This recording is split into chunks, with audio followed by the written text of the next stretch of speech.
स्वामी, हर शाम आपके स्वर से द्वारका जीवित हो जाती है। आज ये शांत क्यों है?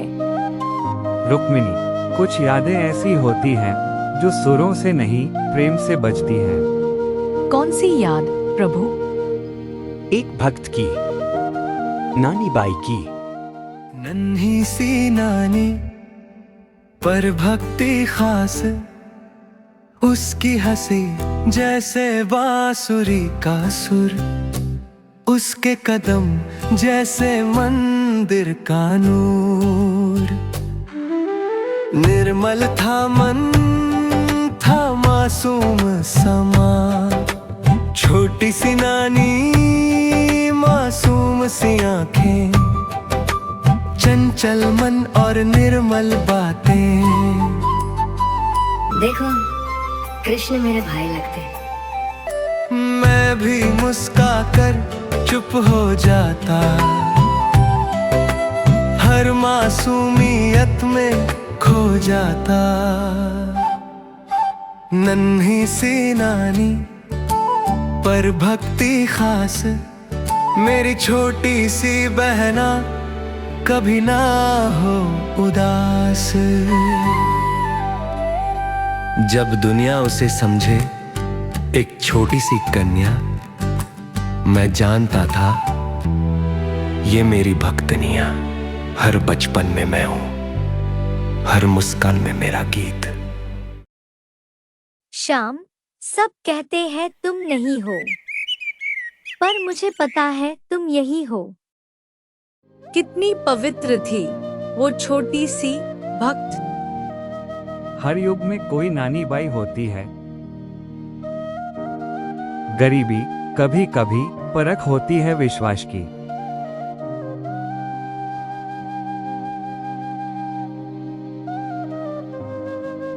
जब पिता का हृदय झुकता है, तब स्वर्ग का द्वार खुलता है। तेरे विश्वास से ही जी रहा हूं।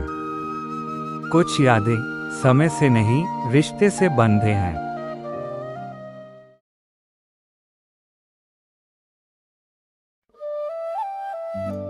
नानी बाई के पिता निर्धन थे, जैसे तैसे उनका गुजारा चल रहा था।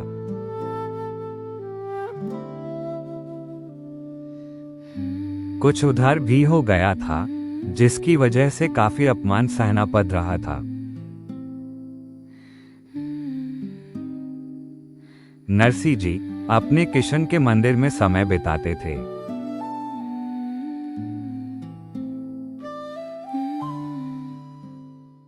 मंदिर में दान दक्षिणा जो भी मिलता, उससे गुजारा चल रहा था।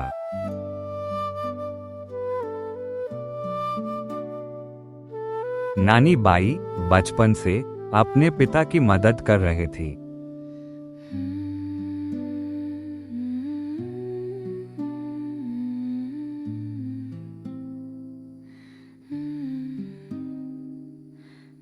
नरसी जी अपने किशन के भजन में खोए रहते थे।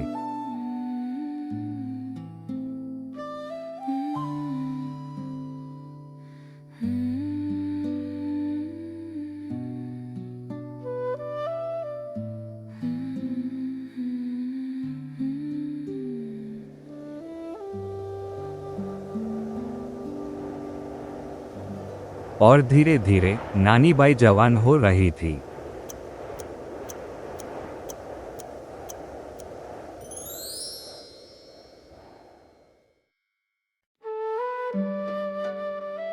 बेटा, भक्ति में दुख भी प्रसाद होता है। मैं सब स्वीकार करती हूँ। भक्ति से घर नहीं चलता, पैसा जरूरी है। भैया, जब लगता है सब कुछ खत्म, तब भगवान परीक्षा लेते हैं। तेरे जैसा मन सबको मिले। उसका मन में सिर्फ कृष्ण ही बसा है।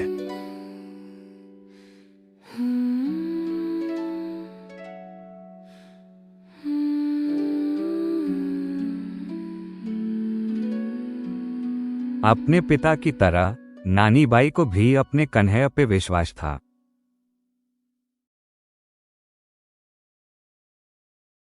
दूर कहीं एक पराक्रमी राजकुमार अपने महल जैसे घर में पहुंचता है।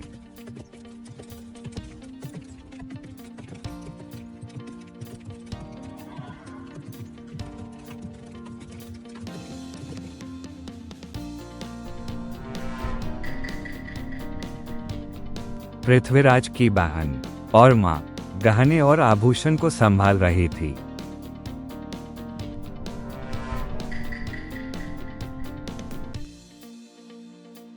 तभी उनके कुलगुरु पहुंचते हैं पृथ्वीराज के रिश्ते के लिए नानी बाई के साथ। कुलगुरु के प्रस्ताव को सभी स्वीकार कर लेते हैं। आपकी बेटी के लिए एक अमीर घराने का रिश्ता लेकर आया हूं। भगवान के घर देर है अंधेर नहीं।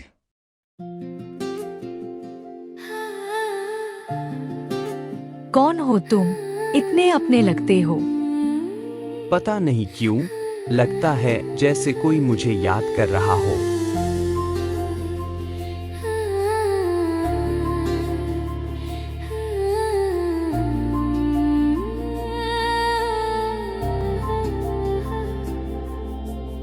मन ने कुछ कहा, पवन ने सुना, क्षण ठहर गया जब तू सामने था। तेरे आने से महक छा गई, हृदय पर लिख गई तेरी कहानी। कैसा यह एहसास कह न सकी, बस तू ही तू मेरे पास था। तुझसे नजर जो मिली, जग सारा नया लगा। सपनों में रंग भरे, तू ही मेरा सवेरा बना। एक पल में हुआ मन का निर्णय, पहली ही दृष्टि में तू मेरा प्रिय बन गया। होठों पर तेरा नाम है, श्वासों में तेरी चांदनी। तुझसे मिलकर जाना मैंने, क्या होता है पहली नजर का प्रेम। चिंता से मुक्त हो जाऊंगा। जहां प्रेम और श्रद्धा हो वहीं मैं हूं।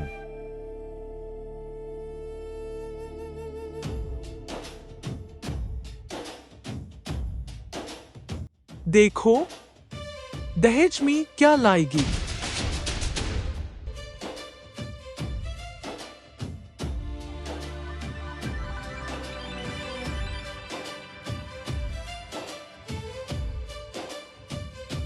बस इतना सा दहेज।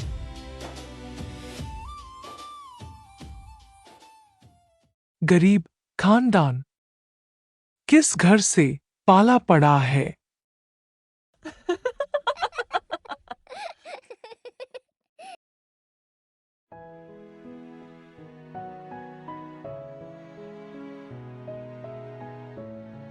मैं ही जीतूंगी। हाँ, धोखे से।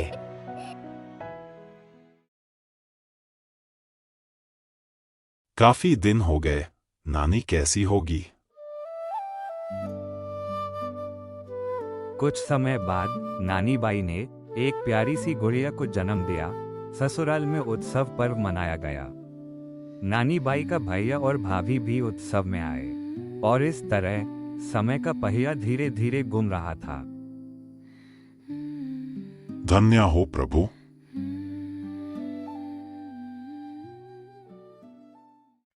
नरसी जी का नियम था, मुझे भोग लगाकर हे खाना खाते।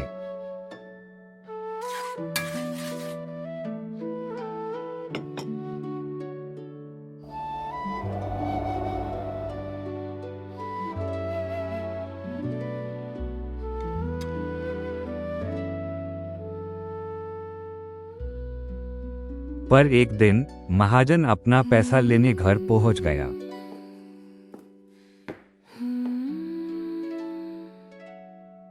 पैसा न मिलने पर उत्पात मचाया, भोग को पैरों से मार कारगिरा दिया।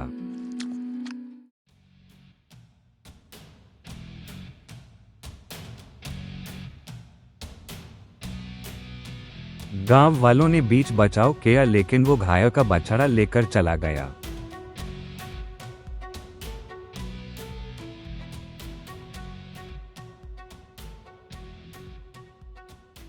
ससुराल में नानी बाई इन सब से अनजान थी।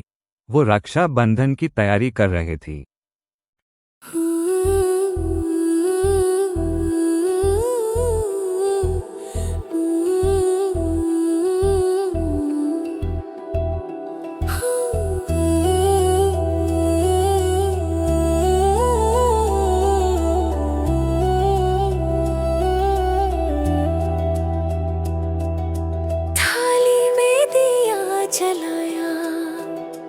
राखी और रोली चावल सजाया, मन ने तुझको पास पुकारा। भैया मेरे राखी के बंधन को निभाना, तेरी बहना ने फिर से तुझे पुकारा। ससुराल में मेरा मन बढ़ाना, भैया मेरे राखी के बंधन को निभाना।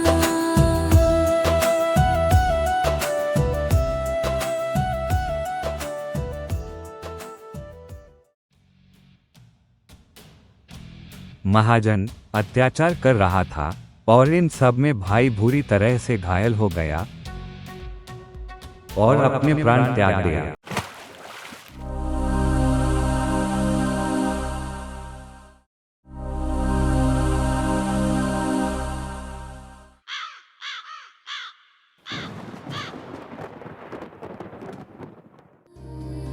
राखी बांधनी थी तुझे, पर खबर आई कि तू नहीं रहा। राखी से सजी थाली सूनी पड़ी, सुना है कि तू अब नहीं आएगा। आंसू भरे नैन दरवाजे पे मैं खड़ी। राखी की डोरी कांपी हवा में, थाली में दीपक बुझ गया। संग मेरे यादों की परछाई, भैया मुझसे तू क्यों रूठ गया। भैया मेरे राखी के बंधन को निभाना, तेरी बहना अब कैसे मुस्कुराए। थाली में राखी सूनी रह गई, तेरे बिना ये दुनिया अधूरी हो गई।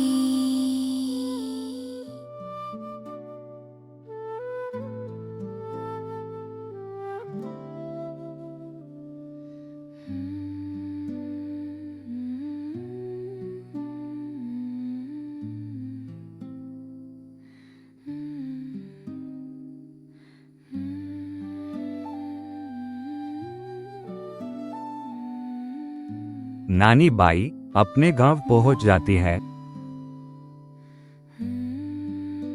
उसकी भाभी की सुनी मांग और उसके भतीजे का मासूम सा चेहरा।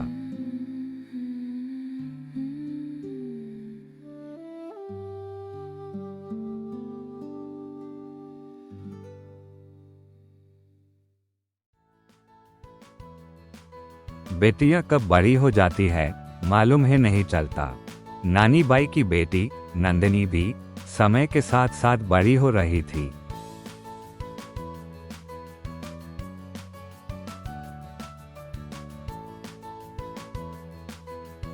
पृथ्वीराज जी, एक अच्छा रिश्ता लेकर आया हूँ पड़ोसी नगर के समृद्ध परिवार का।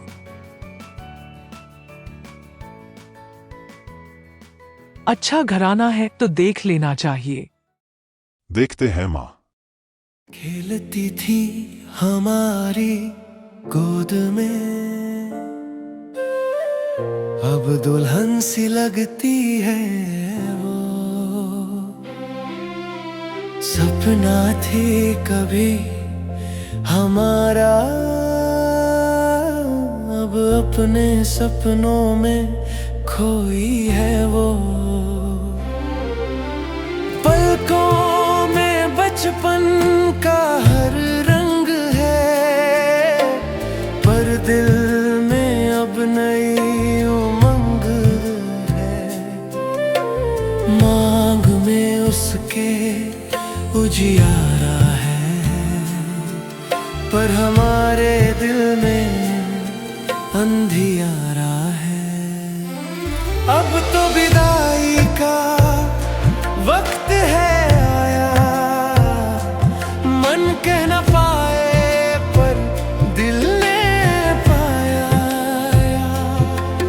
जो कल थी बच्ची हमारी, आज बन जाएगी किसी की दुल्हन। हर सुख तेरा हो अरमानों भरी, हंसते हुए जाओ मेरी लाडली। अब तो तेरे घर की बारी।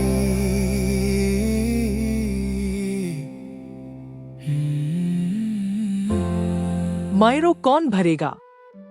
नानी का भाई तो चला गया भगवान के पास।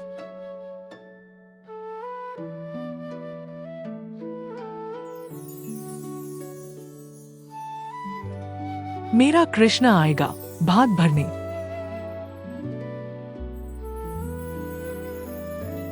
प्रभु आप क्या होगा? नानी बाई के भाई को आप बचा सकते थे। रुक्मणी, विधि के विधान को कौन टाल सकता है?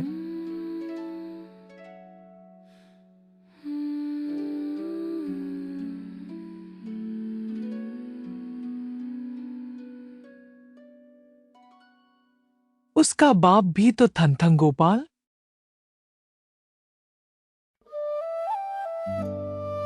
भात भरने मेरा कृष्ण जरूर आएगा।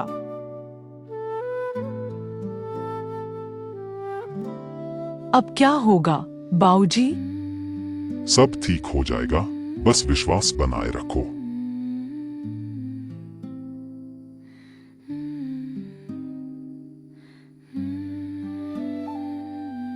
अपनी बहन की लाज रख लेना कान्हा।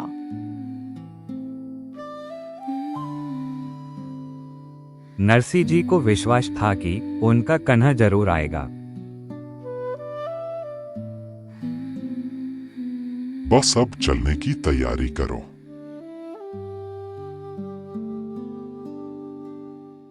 नंदिनी की शादी की तैयारियां शुरू हो जाती है।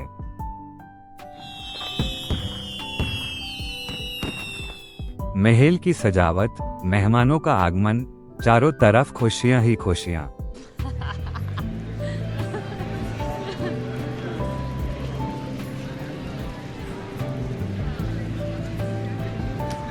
नानी बाई निश्चिंत थी कि उनका कन्हैया भात भरने जरूर से आएगा।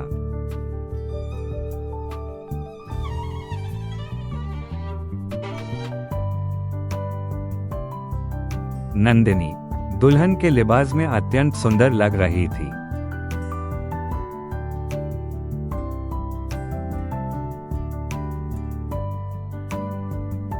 नानी बाई की सास वस्त्र आभूषण सजा रही थी।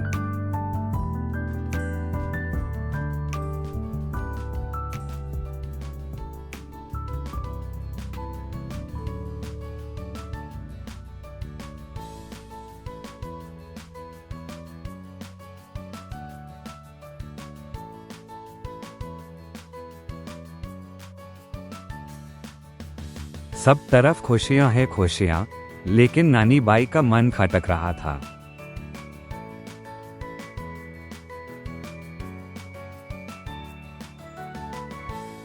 पृथ्वी सिंह जी और नानी बाई अपने हाथों से सजावट कर रहे थे। मेहमानों का स्वागत बड़े बुजुर्ग कर रहे थे।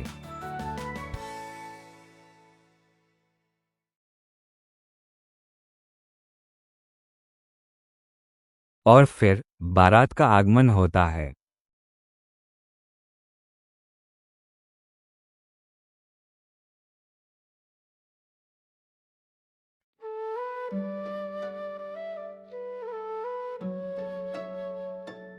मेरे ये किस काम का?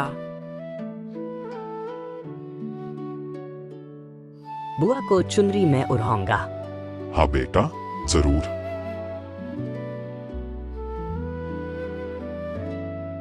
तू आ रहा है ना कन्हैया?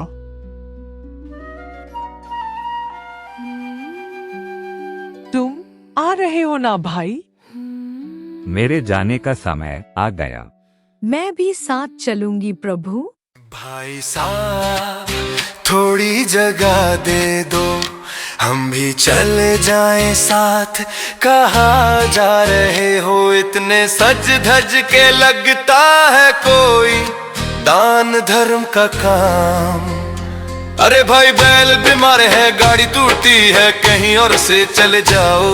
ना खाना है ना जगह है, इनसे पीछा कैसे छुड़ाऊं। बड़े कठोर हो, थोड़ा सा मुस्कुराओ ना।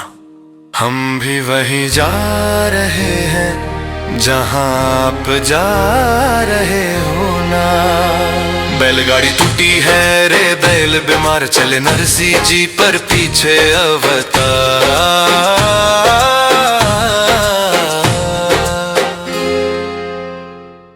चले गए, जाम छूटी। माँ, मुझे भूख लगी है। उन लोगों ने छाव देखकर थोड़ा आराम किया, कुछ खाया।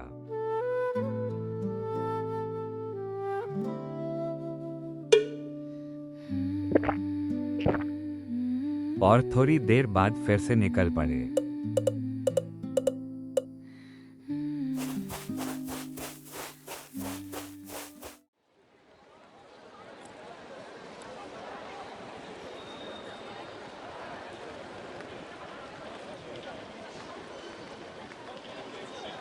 सुबह तक वो लोग नानी बाई के ससुराल पहुंच जाते हैं। ससुराल में सब तरफ शादी की धूम मची हुई थी। कन्हैया कहाँ है बाऊजी? बस आ रहा होगा बेटी।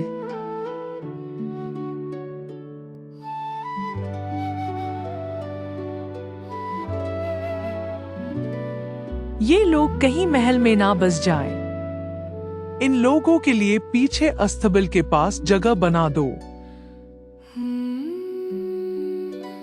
बाऊजी, ये अपमान भी शायद एक परीक्षा है। माफ करना बाऊजी, आप लोगों को यहाँ रहने दिया, महल में नहीं। खुली जगह है, अच्छा लगता है। जो बोला वो सब लाए हैं ना? कृष्ण कब आएगा बाऊजी? मैं खबर लेता हूँ उसकी।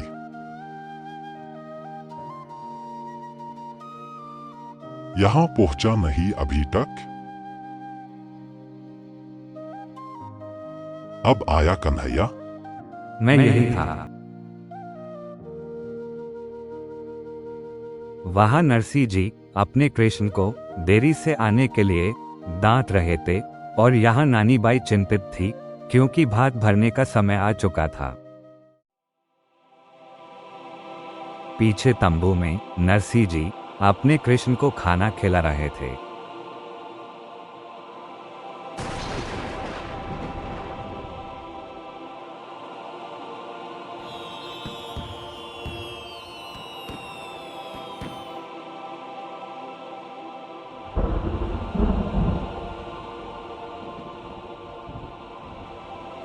पूरे गांव में अचानक से बिजली कड़कने लगी, जैसे कि कोई चमत्कार होने वाला हो।